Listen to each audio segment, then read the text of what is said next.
Salut les amis, abonnez-vous à notre chaîne pour nous soutenir. Imaginez, une retraite de yoga isolée dans les douces collines de Toscane. Des cyprès bordent les chemins, l'air est empli du parfum de lavande et de romarin, et le soleil réchauffe la peau pendant que nous nous étirons sur notre tapis de yoga. Une semaine de découverte de soi, de recueillement intérieur, de recherche d'équilibre et d'harmonie. Et une chambre partagée avec un inconnu. Un bel inconnu, je dois l'admettre. J'étais nerveuse. Je suis quelqu'un qui apprécie son espace, qui a besoin de son intimité. L'idée de passer une semaine entière avec quelqu'un que je ne connais pas dans une chambre qui devait unir nos deux mondes, cela m'angoissait déjà un peu. Mais je m'étais inscrite à cette retraite pour affronter mes peurs, pour me dépasser. Et c'est ainsi que j'ai avancé courageusement, bien qu'avec hésitation, vers la vieille maison de campagne qui devait être notre foyer pour les 7 prochains jours. Il s'appelait Elias. Cheveux foncés, yeux bleus perçants, un sourire qui semblait désarmant d'honnêteté. Nous nous sommes tout de suite bien entendus. Nous avons partagé des rires face aux tentatives maladroites d'exécuter parfaitement le chien tête en bas, des conversations tard dans la nuit sur nos parcours de vie respectifs, nos rêves, nos peurs. Plus nous passions de temps ensemble, plus il devenait évident qu'il y avait plus que de l'amitié. Une tension qui crépitait, un désir non exprimé qui planait dans l'air comme le parfum des citronniers en fleurs dans le jardin. Et puis, un soir, après une séance de méditation particulièrement intense, alors que nous étions tous les deux dans une sorte d'état de transe, nous nous sommes avoués nos sentiments. Les mots ont coulé de nos lèvres, si facilement, si honnêtement, si libérateurs. Et puis, nous nous sommes embrassés. Un baiser qui a tout changé, qui a transformé notre amitié en quelque chose de nouveau, de passionnant, d'interdit. Interdit parce que nous savions tous les deux que nos familles et nos amis ne comprendraient pas notre relation. Je n'étais pas encore prêt à faire mon coming out. La peur du rejet, du jugement était trop forte. Elias, en revanche, vivait ouvertement son homosexualité.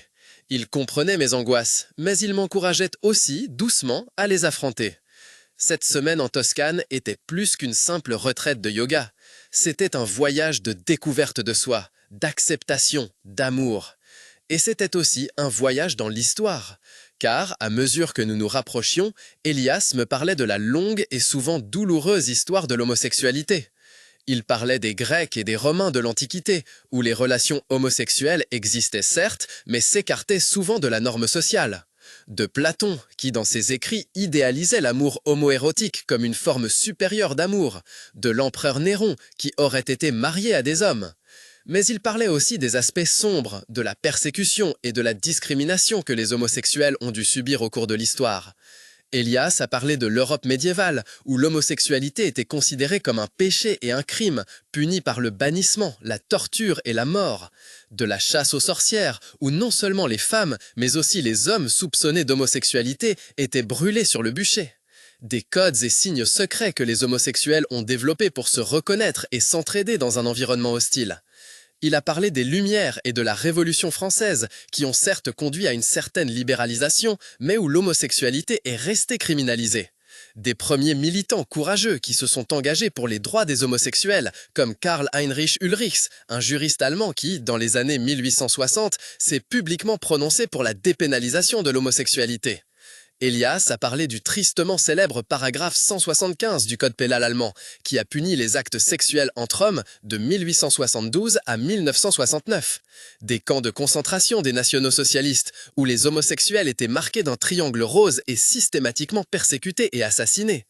Il a parlé des émeutes de Stonewall en 1969 à New York, qui sont considérées comme un tournant dans l'histoire du mouvement gay et lesbien. Depuis les premières Pride Parades qui ont eu lieu dans les années 70 pour manifester en faveur des droits des homosexuels. Elias a parlé de la crise du sida dans les années 80, qui a décimé la communauté gay et a entraîné une nouvelle vague de discrimination et de stigmatisation. Mais aussi de l'incroyable cohésion et de la solidarité dont la communauté a fait preuve pendant cette période difficile.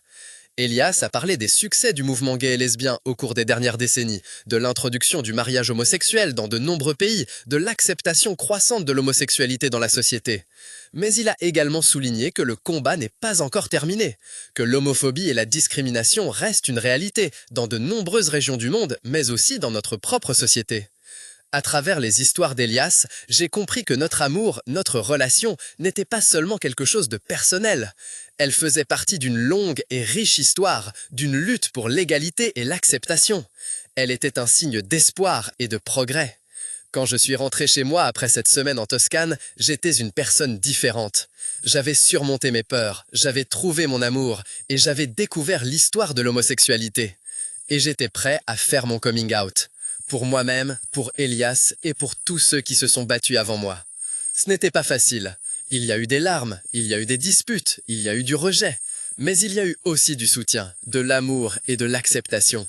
Et avec le temps, ma famille et mes amis ont compris que mon amour pour Elias était réel, qu'il ne représentait pas une menace, mais un enrichissement pour ma vie. Aujourd'hui, de nombreuses années plus tard, Elias et moi sommes toujours ensemble.